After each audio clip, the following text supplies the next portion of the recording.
What's up guys, the Snowman here, and today I've got a fun soccer football informational video all about the different formations in the sport. So what are they, how to read formations, for example, what do the numbers in a 4-4-2 mean? We'll take a look at some of the most popular formations in soccer, the strengths and weaknesses of each one, kind of just take a look at the tactical side of football by studying these different formations. Let's start with the definition. When we use the term formation in football, we're essentially describing the way a team positions themselves on a pitch. So is their formation more offensive or defensive? Is it narrow or wide? Is it more about possession or counterattacking? Factors like that are important when dissecting formations. So in soccer, there's 11 players on the field at a time, and with formations, they're typically described by 3 or 4 numbers, which denote how many players are in each row of the formation from the most defensive up to the most forward. For example, if I'm talking about a 4-4-2 formation, that means there are 4 defenders, 4 midfielders, and 2 forwards in that formation.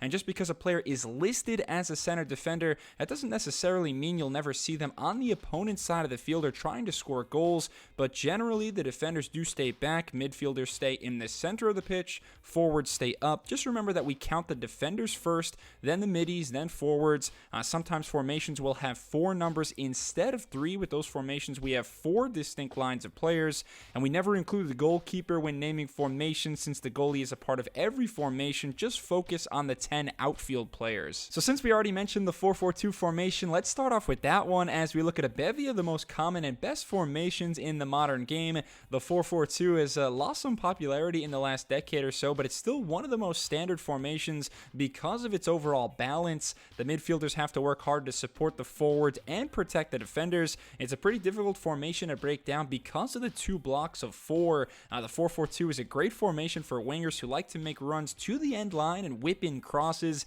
It's a very wide formation. I'd say the only disadvantage is that it's more difficult to build up through the middle of the field.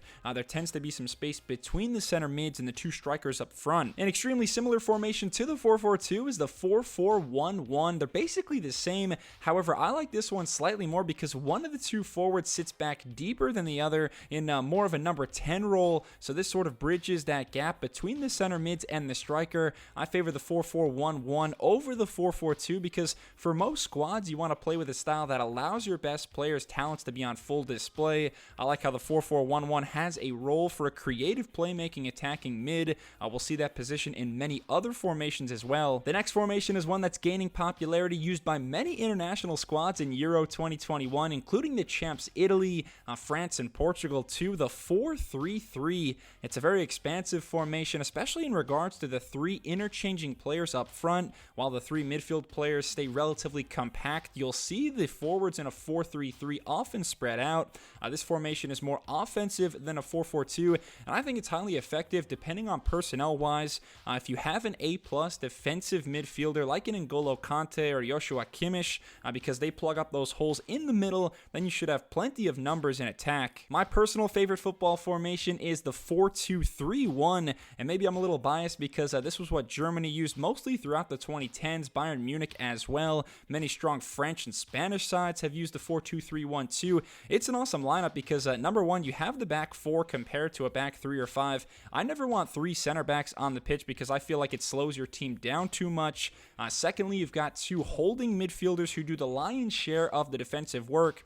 And then I like how it divvies up the attacking duties in the top third. Everybody knows their role. The 2 wingers are running at defenders, either going end-line or cutting in like an Ian Robin would. The number 10 in the middle is connecting everything, orchestrating through balls and directing triangles. And then your number 9 up top is a clinical goal-scoring machine. Think of Robert Lewandowski or Miroslav Klose. This will always be the ideal formation, in my opinion, if you have the proper personnel. And there's a handful of other formations that implement 4 defenders in the back, one of which is the 4-4-2 diamond formation, almost identical to the base 4-4-2 we looked at first, but this one is more narrow. You can pack the center of the pitch easier. However, there's more onus on the fullbacks to get up the pitch and provide width in the attack. One other 4-back formation is the 4-3-2-1, also known as the Christmas tree formation. Again, this is another relatively narrow formation, but I like how the 5 midfield players are very interchangeable. It's a pretty fluid setup too, and not all formations have 4 defenders in the back. Sometimes you'll see 3 or 5 defenders,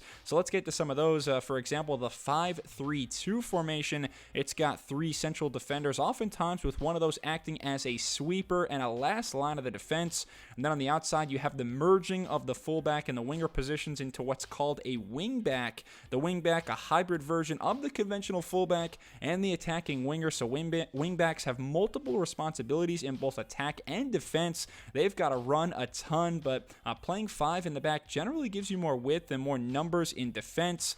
The 3-5-2 is a very similar formation to the 5-3-2, although it typically doesn't have a sweeper, rather 3 conventional center backs, and those wing backs on the side tend to be slightly more aggressive and offensive-minded. In turn, one of the 3 central midfielders will sit in a deeper role and help the back 3 defend counterattacks. The 3-4-3 is an even more aggressive version of the 3-5-2. Again, only 3 in the back, 2 attack-minded wing backs, and now one of those midfielders is up in the attacking third to create a 3-forward setup. This formation is great at creating overloads and advantages in the attack with the wingbacks and wingers working in tandem. You can really overwhelm defenses with those overlapping runs. It's a great counter-attacking formation. Thomas Tuchel's Chelsea side won the 2021 Champions League by utilizing the 3-4-3.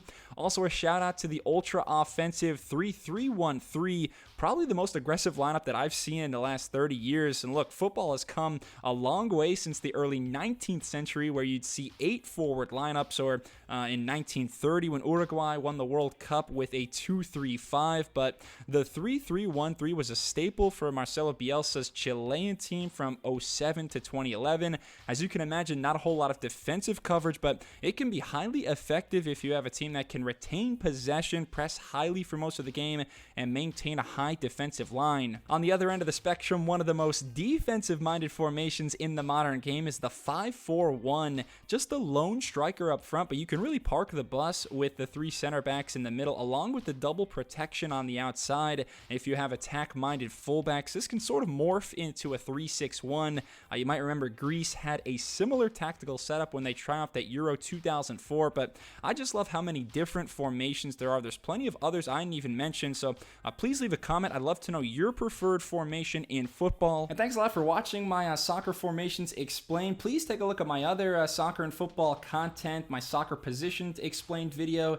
Please subscribe to the Snowman Sports Media for more football content, and I'll be back very soon. Thanks a lot. Cheers.